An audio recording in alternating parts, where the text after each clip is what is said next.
नमस्कार, मैं अभिनंदन यादव एशियानी बैंड न्यूज़ के लिए आज मैं आपके सामने उत्तर प्रदेश की राजनीति से संबंधित एक मुद्दा लेके आया हूं, जिस मुद्दे की आपके सामने चर्चा करना चाहता हूं। वो मुद्दा है बहुत ही चर्चित, सत्तारूढ़ भारतीय जनता पार्टी से संबंधित है। भारतीय जनता पार्टी ने अभी हाल में ही अनुप्रिया पटेल, जो अपना दल की राष्ट्रीय अध्यक्ष हैं और एनडीए में शामिल हैं, उनको Z+ सिक्योरिटी दी है। Z+ सिक्योरिटी देने का क्या मतलब निकलता है, क्या राजनीतिक अर्थ है, इसकी मैं चर्चा करना चाहता हूं। क्या ऐसा लग रहा है भारतीय जनता पार्टी ने अनुप्रिया पटेल को, जो कुर्मी समाज से आती हैं, उनको Z+ सिक्योरिटी देके एक उनके सामने एक राजनीतिक रूप से सरेंडर करने की कोशिश की, मतलब सरेंडर एक राजनीतिक रूप से किया है। भारतीय जनता पार्टी की जो आशंका दिखाई देती है, उनको ये राजनीतिक रूप से 2024 के लोकसभा चुनाव का डर दिखाई दे रहा है। गौरतलब है 2024 के लोकसभा चुनाव में जिस तरीके से नीतीश कुमार और अखिलेश यादव प्रदेश के अंदर में कुर्मी वोटों को लेकर ध्रुवीकरण कर रहे हैं, बिहार से लेकर और उत्तर प्रदेश तक कुर्मी वोटों का जो ध्रुवीकरण होने जा रहा है, उन ध्रुवीकरण में ये देखने में आया है कि भारतीय जनता पार्टी का जो पहले कुर्मी वोट भारतीय जनता पार्टी का था, भारतीय जनता पार्टी को मिलता रहा है। इस बार भारतीय जनता पार्टी के अंदर कुर्मी वोट को लेकर एक सुखवाट पैदा हो रही है, वो वापिस जाने की स्थिति में है, वो तो विपक्ष के खेमे में वापिस जा रहा है। इसको लेके बहुत ज़्यादा कसमकस अंदरूनी रूप से चल रही है, किस तरीके से हम अपने कुर्मी वोट को रोक पाएं। कुर्मी वोट को रोकने के लिए भारतीय जनता पार्टी ने जिस तरीके से अनुप्रिया पटेल पर Z+ सिक्योरिटी देके उनका कद बढ़ाया है, वैसे वो केंद्र सरकार में राज्य मंत्री हैं। राज्य मंत्री का दर्जा भी अपना एक दर्जा होता है। इस तरीके से, क्योंकि जिस तरीके से अपना दल की वो राष्ट्रीय अध्यक्ष हैं, उन्होंने 2 सीटें जीती हुई थी, एक सीट उनकी खुद की थी, एक सीट किसी मतलब उनके ही किसी मेंबर ने जीती हुई थी। लेकिन जिस तरीके से विधानसभा 2022 के उत्तर प्रदेश विधानसभा के चुनाव में 11% अमूमन कुर्मी वोट की संख्या है उत्तर प्रदेश में, 11% कुर्मी वोट की संख्या जो उत्तर प्रदेश के अंदर है, उसमें बहुत बड़ा एक तबका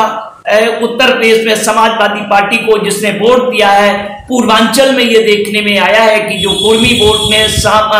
लगभग वोट दिया है, उस वोट से इस वक्त कुर्मी वोट के आधार बनाकर सर्वाधिक कुर्मी MLA जीते हुए हैं, जिनको हम पटेल भी कहते हैं। अब खासकर ये भी चर्चा आ रही है कि महागठबंधन में जिस विपक्ष का महागठबंधन बन रहा है, उसमें नीतीश कुमार की अगुवाई में, और नीतीश कुमार ने जिस तरीके से मुहिम चला रखी है, उस तरीके से मुहिम में किस मतलब कुर्मी वोटों का ध्रुवीकरण करने के लिए समीकरण ये कहता है कि कुर्मी प्लस यादव और अन्य OBC जातियां हैं, चाहे वो मौर्य हो, चाहे वो लोध हो, चाहे वो आपके कहार हो, चाहे वो कश्यप हो, बिंद हो, राजभर हो, इस तरीके की जो जातियां हैं वो भारतीय जनता पार्टी से अलग करने का मन बना चुकी हैं। ये भी देखने में आया है जिस तरीके से अनुप्रिया पटेल को केंद्रीय मंत्रिमंडल में जगह दी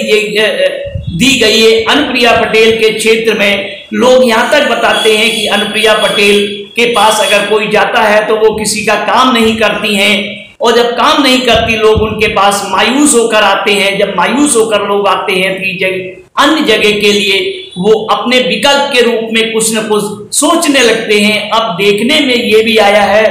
कि जानकार सूत्र तो यहाँ तक बता रहे हैं, अनुप्रिया पटेल की जो सत्ता है वो वहाँ मंत्री हैं उत्तर प्रदेश सरकार में, उनके हस्बैंड आशीष पटेल, और इधर केंद्र में दिल्ली में वो अनुप्रिया पटेल जी भी मंत्री हैं। और इन दोनों के इर्द गिर्द सारी सत्ता घूम रही है। सारी सत्ता के जो अपने घूमने वाले लोग हैं, उनके खास लोग हैं, वो आसपास घूमते रहते हैं। तो आम आदमी में ये चर्चा उनके क्षेत्र में देखी गई है। लोग बताते हैं कि अनुप्रिया पटेल के यहाँ लोगों का, किसी भी समुदाय का, ज्यादातर लोगों का काम नहीं होता है, तो वो मायूस होके दिखाई दे रहे हैं। और गौरतलब है, भारतीय जनता पार्टी में बार बार इस चीज को दोहरा रहा हूं, भारतीय जनता पार्टी को खासकर ये अब इतनी बड़ी जो पार्टी है वो अनुप्रिया पटेल के सामने किस तरीके से सरेंडर कर रही है, ये भी बार बार दोहराने की बात नहीं है। लेकिन वहीं ये भी देखने में आया है, एक बहुत भारतीय जनता पार्टी को डर सता रहा है कि अगर ओबीसी के अंदर एक मजबूत और व्यापारिक जाति है जो कुर्मी, वो अगर उनके पास से चली जाती है तो 11%, 10%, 11% अमूमन उनका वोट है, वो वोट कहां कैसे शिफ्ट हो जाएगा। उस वोट ने ये दिखा दिया है कि उत्तर प्रदेश और बिहार के अंदर नीतीश कुमार के जाने से जिस तरीके से कुर्मी वोट और यादव वोट आरजेडी के साथ आ गया, उसी तरीके से उत्तर प्रदेश में ये भी चर्चा चल रही है कि फूलपुर संसदीय क्षेत्र से नीतीश कुमार जी चुनाव लड़ेंगे, जो बिहार के मुख्यमंत्री। अगर वो चुनाव लड़ते हैं तो उत्तर प्रदेश और बिहार की पट्टी में जो कुर्मी वोटों का ध्रुवीकरण बहुत तेजी से हो जाएगा। और जब कुर्मी वोटों का तेजी से ध्रुवीकरण को रोकने के लिए बीजेपी ने जिस तरीके से उनको जिस तरीके से उनका कद बढ़ाया है, सिक्योरिटी देके Z+ सिक्योरिटी देके उनका कद बढ़ाया है, उससे यही साबित हो रहा है कि जनता में और कुर्मी वोटों में भारतीय जनता पार्टी ये मैसेज देना चाहती है कि हम आपका कद घटा नहीं रहे, आपके समाज में मैंने आपका कद बढ़ाया है। अब देखना होगा, ये चाहे वो उनकी बहन जो विधायक है पल्लवी पटेल ने भी उनके सामने मोर्चा खोल रखा है, और उनकी मां है कृष्णा पटेल जी, जो जिस तरीके से पटेलों के और कुर्मियों को वोट को, खासकर कुर्मियों को वोट को लेके एक मोबिलाइजेशन, पटेलों के वोट को लेके प्रदेश के अंदर मोबिलाइजेशन हो रहा है, उससे भारतीय जनता पार्टी सशंकित है। और हम आखिर में यही कहेंगे, भारतीय जनता पार्टी ने Z+ सिक्योरिटी देके अनुप्रिया पटेल के सामने एक तरीके से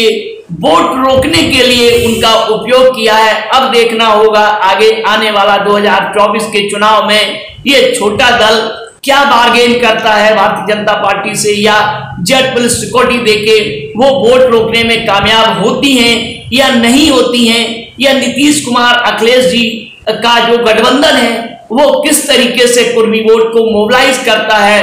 कुर्मी वोट को लेके दोनों में रस्साकसी चल रही है। अब देखना ये होगा कि अनुप्रिया पटेल को Z+ देके बीजेपी कितना वोट रोक पाती है, और नीतीश कुमार अखिलेश जी को कहने आने पर, गठबंधन में आने पर वो कितना वोट अपने पाले में खींच पाते हैं, ये तो आने वाला समय ही बताएगा। मैं ब्रिजनंदन यादव, एशियन।